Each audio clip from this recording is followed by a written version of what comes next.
nggak sih Anda ngerasa kayak, aduh buntu gitu, karena pikiran negatif muter-muter terus di kepala? Sering banget ya kayaknya. Atau mungkin cemas banget gitu sebelum harus tampil ngomong depan orang banyak? Pasti pernah lah. Kayak mungkin cerita atlet Simone Biles itu ya, yang dia bilang ke dirinya sendiri, Simone tenang, duduk, kita nggak lakuin ini. Atau pas kepala rasanya udah penuh banget aja gitu. Itu pengalaman yang sangat umum ya. Kita tuh gampang banget kejebak di sudut pandang diri sendiri. Apa namanya? Self-immersion. Self-immersion, oh, oke. Ya, kondisi saya di sini saat ini gitu. Nah, ini bisa bikin kita jadi bias, kadang defensif. Jadi susah lihat situasi objektif, apalagi pas lagi stres kan. Nah, pas banget nih di pembahasan kita kali ini, kita mau coba kupas tuntas satu teknik khusus nih. Ini dari sumber-sumber Anda, bab 4 ya, judulnya Bicara Seperti Pelatih. Betul. Fokusnya tuh ke gimana cara kita mengubah bahasa pas lagi ngomong sama diri sendiri. Katanya ini bisa jadi kunci gitu ya. Benar sekali. Jadi, gagasan intinya itu namanya distanced self-talk. Atau yang ngomong sama diri sendiri, tapi kayak ngambil jarak dikit gitu. Oh, oke. Nanti kita lihat deh, gimana perubahan bahasa yang kelihatannya simpel ini, dampaknya ternyata lumayan signifikan loh. Oke, jadi misi kita kali ini nih, kita pengen paham dasar ilmiahnya gimana, terus lihat contoh-contohnya di dunia nyata ya kan, dari atlet, aktor, Iya, banyak contohnya. dan yang paling penting nih, kita bisa dapat langkah praktis yang bisa langsung Anda coba juga, biar bisa jadi pelatih yang lebih oke buat diri sendiri. Siap ya? Mari kita mulai kupas. Oke, siap. Mari kita bedah dulu konsep intinya ya. Distanced self-talk ini. Kadang disebut juga ileisme. Ilezisme. Iya, ileisme. Ini dasarnya dari risetnya Ethan Kross, di bukunya Chatter juga dibahas banyak. Intinya tuh, kita ngomong sama diri sendiri, pakai nama sendiri, atau kata ganti orang ketiga kayak dia, atau bisa juga orang kedua, Anda atau kamu. Jadi bukan pakai saya atau aku ya? Nah, itu dia. Bedanya di situ. Jadi nggak pakai saya atau aku. Contohnya gimana tuh? Jadi kalau lagi gugup, bukan bilang, aduh aku gugup banget gitu. Iya, bukan gitu. Lebih ke misalnya, nama Anda, tenang yuk. Atau, kamu pasti bisa kok. Gitu. Menarik. Terus logikanya gimana? Kok cuma ganti kata ganti aja bisa efektif gitu? Jadi kuncinya itu ada di jarak psikologis. Jarak psikologis? Betul. Teknik ini tuh bantu kita buat kayak mundur sedikit lah dari pengalaman langsung yang kadang intens banget. Kita jadi nggak terlalu tenggelam, nggak terlalu self-immersed. Oh, jadi nggak kebawa perasaan banget gitu ya? Kita bisa ngelihat situasi pakai kepala lebih dingin. Kayak lagi ngasih nasihat ke temen aja, bukan ke diri sendiri. Konsep jarak psikologis ini menarik sih, tapi seberapa kuat nih buktinya? Maksudnya, ini beneran bisa ngubah sesuatu atau cuma bikin kita ngerasa beda dikit aja? Pertanyaan bagus tuh. Bukti risetnya sebenarnya cukup solid loh.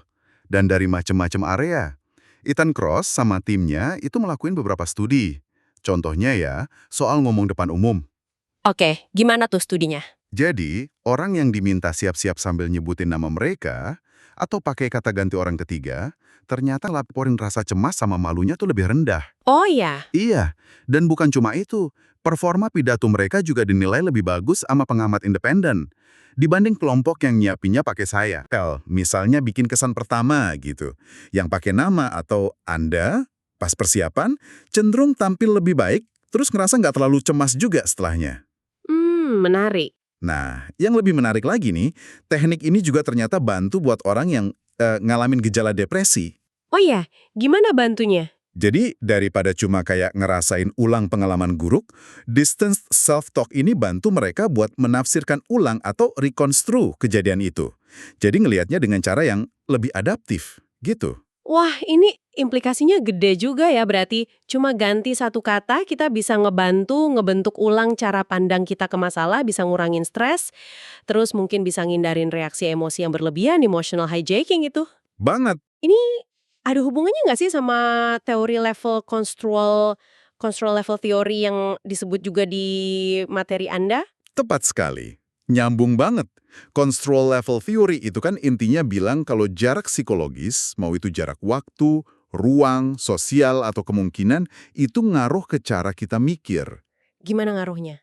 Semakin jauh jaraknya, kita cenderung mikirnya lebih abstrak, fokus ke kenapanya, tujuan besarnya, nilainya. Tapi kalau semakin dekat, kita fokusnya ke gimananya, detail teknisnya, pelaksanaannya. Nah, distance self-talk ini tuh otomatis dorong kita mikir di level kenapa yang lebih tinggi dan abstrak itu. Oke, paham. Jadi kalau saya coba rangkum nih dari studi-studi tadi, kayaknya manfaatnya luas banget ya. Dari mulai bikin pikiran lebih jernih, Iya, ngurangin cemas sama malu, terus bikin kita lihat stres tuh kayak tantangan aja bukan ancaman. betul, pergeseran mindset. Terus ningkatin performa ngomong, kesan pertama, sampai ngurangin kepikiran negatif terus setelah kejadian. Bener gitu ya rangkuman saya? Wah, Anda nangkepnya bagus banget. Poin kuncinya emang di pergeseran perspektif itu. Dari yang tadinya pelaku yang tenggelam, jadi pengamat yang lebih bijak. Dan ini ya bukan cuma teori loh. Contohnya banyak banget di sekitar kita. Kayak contoh Simone Biles tadi ya, atau Jennifer Lawrence yang pernah ketangkep kamera bilang, oke, kendalikan dirimu Jennifer pas lagi gugup wawancara. Ada lagi nggak contoh yang, wah ini nih gitu? Contohnya Anne Hathaway pas syuting Les Miserables itu, menurut saya kuat banget. Dia kan harus nyanyi lagu I Dream the Dream tuh. Wah, itu emosional dan teknis banget. Iya, ingat. Nah, dia ngerasa tertekan banget, terus dia minta waktu sebentar, terus dia secara sadar ngomong sama dirinya sendiri seolah-olah dia orang lain gitu, buat nenangin diri, buat fokus. Hasilnya, penampilannya kan luar biasa, sampai dapat piala Oscar. Wow, itu nunjukin banget ya gimana teknik ini bisa jadi alat bantu pas momen genting gitu. Betul. Ada kutipan menarik juga nih dari pelatih Jane Pierce di materi Anda. Berpura-puralah Anda berbicara pada diri sendiri sebagai orang ketiga. Sekarang saya mengelola diri saya adalah sutradaranya. Ini kayaknya pas banget ya ngerangkum ide jadi manajer buat diri sendiri. Pas banget. Itu esensinya. Kita ngambil alih kendali narasi internal kita sendiri. Nah, buat Anda yang lagi dengerin nih, mungkin ini waktu yang pas buat nyoba aplikasi praktis pertama.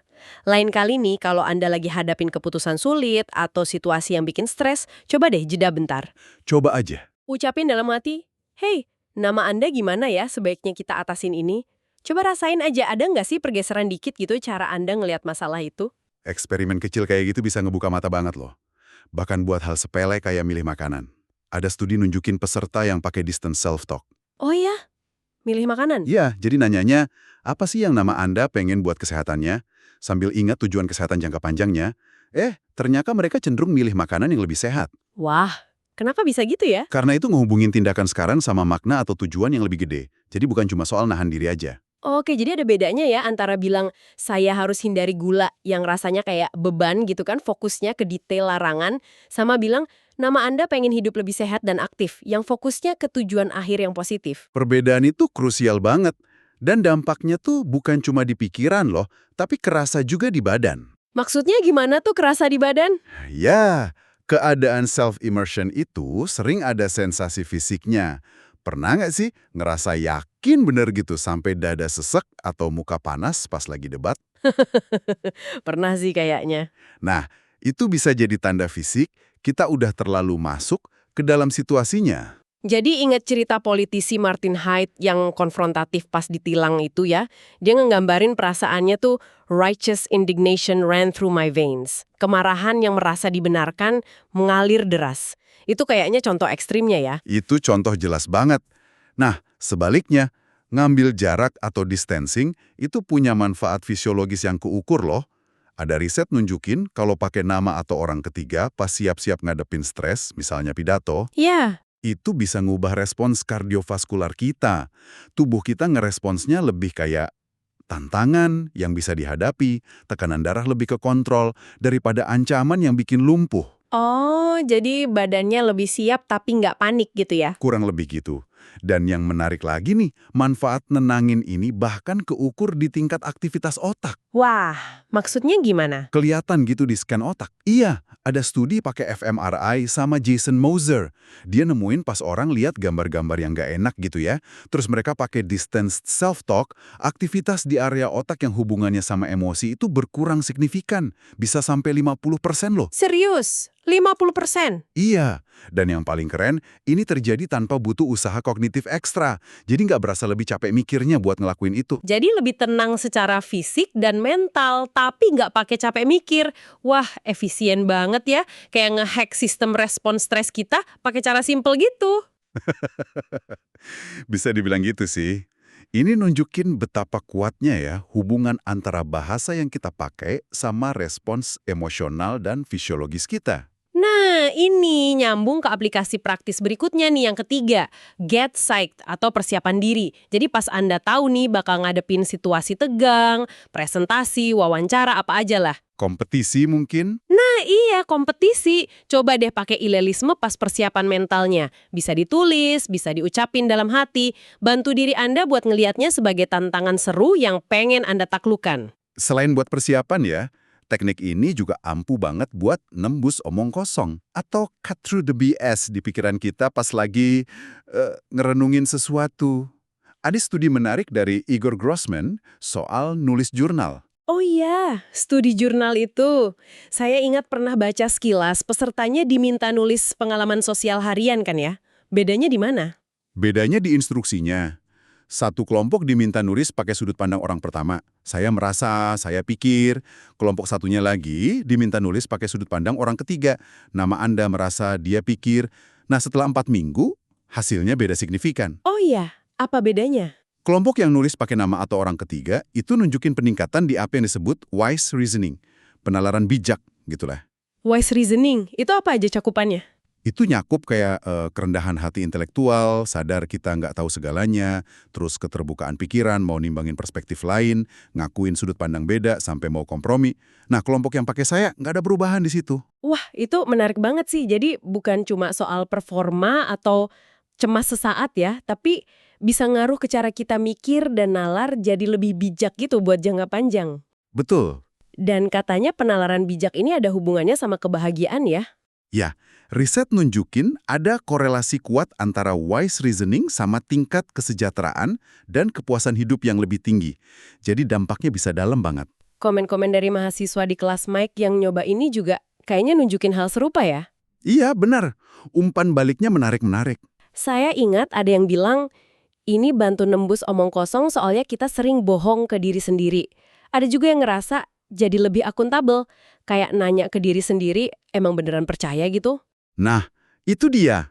Ada lagi yang bilang, bikin saya lihat kesulitan kayak bukan masalah gede, atau bisa lihat diri sendiri lebih welas asih, tapi juga lebih jujur. Umpan balik langsung kayak gitu berharga banget ya.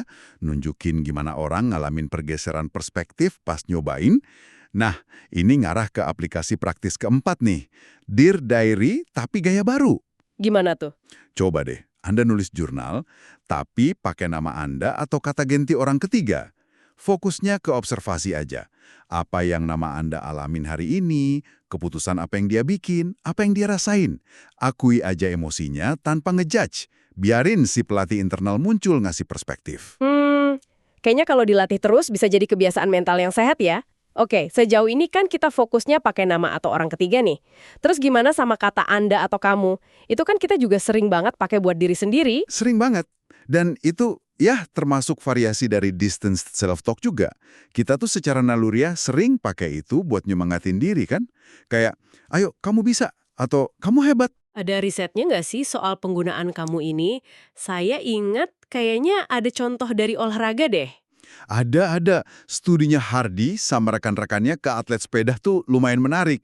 Mereka nemuin atlet yang secara sadar pakai self-talk dengan kata kamu pas lagi time trial. Uji waktu ya? Iya, uji waktu. Nah, mereka nyatet waktu yang signifikan lebih cepat, rata-rata 23 detik lebih cepat buat jarak sekitar 17 menit dibanding kelompok yang pakai saya. Wah, 23 detik itu lumayan banget loh dalam balapan. Terus apa mereka jadi ngerasa lebih capek gitu karena udah ngedorong diri lebih keras? Nah, justru itu menariknya. Mereka nggak ngelaporin ngerasa lebih capek secara subjektif. Oh iya, kok bisa? Penjelasannya mungkin ya karena pakai kamu, ini tuh seolah-olah niru suara instruksi atau dorongan dari figur otoritas kayak pelatih, orang tua, guru gitu. Suara eksternal yang kita internalisasi ini mungkin bikin kita lebih patuh buat beneran ngelakuin apa yang diperintahin. Wah, ini nyambung banget sama ide pelatih internal tadi. Jadi bisa aja kita bikin rencana sebagai pelatih. Oke, nama Anda, target lari pagi ini 5 kilo ya. Terus pas lagi lari, kita nyemangatin diri sebagai Anda. Ayo, kamu bisa capai 5 kilo ini. Jaga kecepatannya. Gitu ya maksudnya? Persis. Kombinasi itu bisa nguatin komitmen kita ke rencana awal. Kayak rasanya nggak enak gitu kalau ngecewain si pelatih yang udah netapin target. Oke. Ini berarti ngebawa kita ke aplikasi praktis kelima dan terakhir nih. Sapa diri sendiri sebagai Anda atau kamu. Iya, Pakai ini secara spesifik buat dorongan performa pas lagi butuh banget. Pas lagi ngerasa stres atau ragu, ubah jadi tantangan pakai kata-kata kayak, Anda udah latihan buat ini, Anda tahu kok apa yang harus dilakuin, Anda kuat. nah, kelima teknik ini cara praktis buat nerapin konsep distance self-talk tadi. Oke, coba kita rangkum ulang bentar ya. Kelima cara bicara seperti pelatih ini biar lebih nempel. Sapa diri pakai nama. Pas lagi mikir keras atau stres, coba panggil nama Anda. Hei, nama Anda. Coba kita pikirin baik-baik deh. Sip? 2. Pelatih yang mutusin, terus nama Anda atau Anda yang ngerjain. Bikin rencana sebagai pelatih, terus pakai nama atau Anda buat instruksi pas ngelakuinnya. Oke. 3. Persiapan mental atau get psyched. Pakai nama atau orang ketiga pas lagi siap-siap buat acara penting. Penting ini. 4. Jurnal orang ketiga. Dear Diary Gaya Baru. Tulis refleksi harian dari sudut pandang pengamat. Latihan bagus. 5. Semangati diri pakai Anda. Pakai Anda atau kamu buat dorongan motivasi pas lagi beraksi. Mantap rangkumannya. Inti dari semua ini tuh sebenarnya ngenalin kecenderungan alami kita yang suka terlalu tenggelam di perspektif diri sendiri. Saya di sini sekarang. Terlalu immerse tadi ya. Iya. Nah, dengan sengaja pakai bahasa yang nyiptain jarak, kayak cara pelatih ngomong ke atletnya, kita ngaktifin jarak psikologis itu. Ini bukan soal nyangkal emosi loh ya, tapi lebih ke ngelola emosi dengan lebih baik aja. Dan dampaknya, kayak yang udah kita obrolin panjang lebar, bisa nyebar kemana-mana ya. Dari cara kita mikir, ngerasa, sampai bertindak pas ngadepin tantangan sehari-hari. Kayak ngasah otot mental baru gitu ya. Bener banget, ini alat yang sebenarnya simpel, tapi potensinya gede banget buat bantu kita jadi lebih tangguh, lebih bijak, dan lebih efektif. Intinya sih ngeaktifin suara pelatih internal yang suportif dan jernih itu. Jadi nih, buat Anda yang lagi dengerin, tantangannya sekarang ya, nyoba. Pilih aja 1 dari 5 teknik tadi. Nggak usah semua langsung. Iya, coba satu aja dulu. Mungkin minggu ini, tiap kali ngerasa cemas, coba deh sapa diri Anda pakai nama. Atau pas lagi butuh motivasi ekstra pas olahraga, pakai Anda. Atau nanti malam deh, coba tulis 1 paragraf jurnal aja sebagai orang ketiga. Nggak usah mikir harus sempurna, amatin aja apa yang Anda rasain. Betul, perhatiin aja pergeseran kecil yang mungkin terjadi. Apakah Anda jadi ngerasa sedikit lebih tenang? Atau sedikit lebih bisa lihat gambaran besarnya? Atau mungkin sedikit lebih ngerasa tertantang, bukan terancam? Pengalaman langsung itu yang paling berharga sih. Yang lagi Anda hadapin, kira-kira nasihat apa ya yang bakal dia kasih, tapi pakai bahasa berjarak yang baru aja kita diskusikan ini? Pertanyaan itu mungkin bisa jadi pintu masuk Anda ya, buat mulai nerapin cara pandang baru ini. Terus aja eksplorasi, terus belajar, lihat diri sendiri dan situasi pakai kacamata yang beda. Sampai jumpa di pembahasan mendalam kita berikutnya ya.